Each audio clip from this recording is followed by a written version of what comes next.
आज हम बात करने वाले हैं एक ऐसी खुफिया कहानी की जो सच में किसी भी फिल्म से ज्यादा रोमांचक है। ये है धुरंधर साजिश का पर्दाफाश। तो कहानी की शुरुआत होती है एक एकदम खौफनाक मंजर से। जरा सोचिए, देश के national security adviser Ajit Doval अपने घर पर हैं और 1 किलो आरडीएक्स से बना एक बम उनसे बस 5 कदम की दूरी पर रखा है। लेकिन ये जो बम था ना, ये सिर्फ एक धोखा था, एक छोटी सी चाल ध्यान भटकाने के लिए। असली हमला तो अभी होना बाकी था। असली खतरा तो कहीं और ही इंतजार कर रहा था। तो ये जो डोभाल के घर के पास आरडीएक्स प्लांट करने की कोशिश हुई, ये असल में एक बहुत बड़ी और कई ज्यादा खतरनाक साजिश का बस एक छोटा सा हिस्सा था, एक छलावा। और बस यहीं से समय के खिलाफ एक असली दौड़ शुरू हो जाती है। पता चलता है कि एक ऑडिटोरियम में बम पहले ही लगा जा चुका है और उसे फटने में सिर्फ 15 घंटे बचे हैं। ठीक उसी वक्त डोभाल के पर्सनल फोन पर एक मैसेज आता है, रेड अलर्ट। अब देखिए, ये कोई आम वार्निंग नहीं थी। इस अलर्ट का मतलब पूरे देश में सिर्फ 2 ही लोग जानते थे, खुद डोभाल और गृह मंत्री। और यही बात खतरे को और भी ज्यादा गंभीर बना रही थी।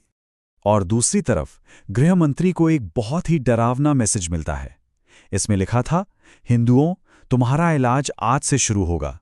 आज तुम्हारे एक बहुत बड़े गुर्गे का अंत होगा। मतलब साफ था, मकसद था देश में दहशत फैलाना और एक बहुत बड़े नेता को निशाना बनाना। अब इस खतरे से निपटने के लिए एक टॉप सीक्रेट खुफिया ऑपरेशन लॉन्च किया जाता है, जिसका नाम था ऑपरेशन ऑक्टोपस पार्ट 2। देखिए, समय किसी के लिए नहीं रुकता।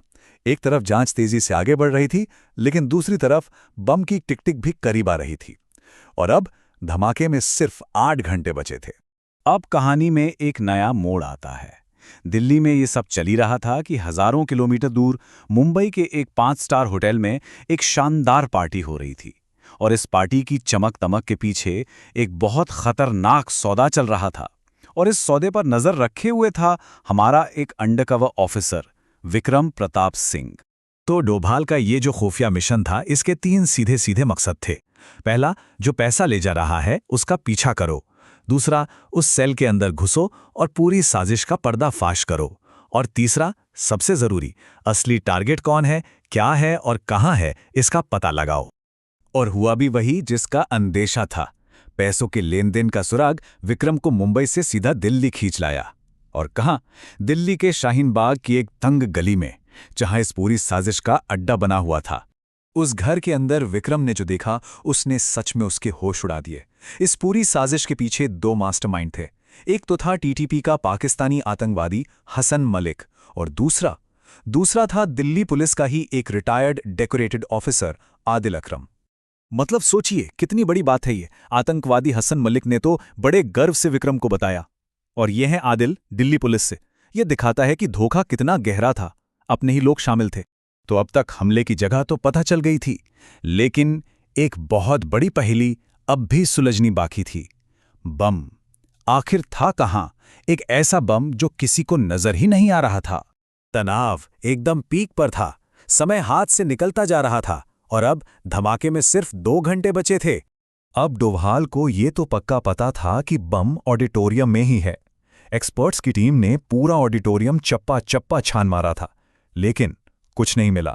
सवाल वही था, अगर बम है तो छुपाया कहां गया है? और ठीक तभी विक्रम का एक फोन आता है। एक ऐसा फोन जिसने पूरा खेल ही पलट दिया। उसने बताया, बम ऑडिटोरियम में नहीं है, बम लोगों के ऊपर हैं। 5 आतंकवादी पुलिस ऑफिसर्स की वर्दी में अपने शरीर पर बम बांधकर भीड़ में बैठे थे। अब डोभाल के पास बस एक आखिरी मौका था। इस भयानक तबाही को रोकने के लिए उन्हें एक ऐसा दांव चलना था जिसमें गलती की कोई भी गुंजाइश नहीं थी। उल्टी गिनती अब घंटों से फिसलकर मिनटों पर आ चुकी थी। जब डोभाल खुद मौके पर पहुंचे तो धमाके में सिर्फ 15 मिनट बाकी थे। वो स्टेज पे आते हैं और कहते हैं, किसी भी सिक्योरिटी ऑपरेशन में सबसे बड़ी गलती ये मान लेना है कि दुश्मन आपसे कम चालाक है। मतलब साफ था, उन्होंने दुश्मन को कम नहीं आंका, बल्कि उससे एक कदम आगे की सोची। और फिर उन्होंने एक ऐसा ऑर्डर दिया जिसके बारे में कोई सोच भी नहीं सकता था। ऑडिटोरियम की सारी लाइटें बंद कर दो अभी। और पूरा हॉल अचानक अंधेरे में डूब गया। यही उनके प्लान का सबसे बड़ा दांव था। और जानते हैं, उस अंधेरे में क्या हुआ? असली खेल तो अब शुरू हुआ था।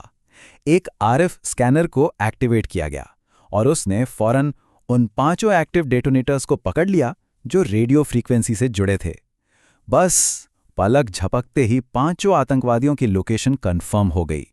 जब तक उन आतंकवादियों को पकड़ा गया और बॉम्ब डिस्पोजल टीम ने अपना काम पूरा किया, तब तक घड़ी में सिर्फ 4 मिनट बचे थे।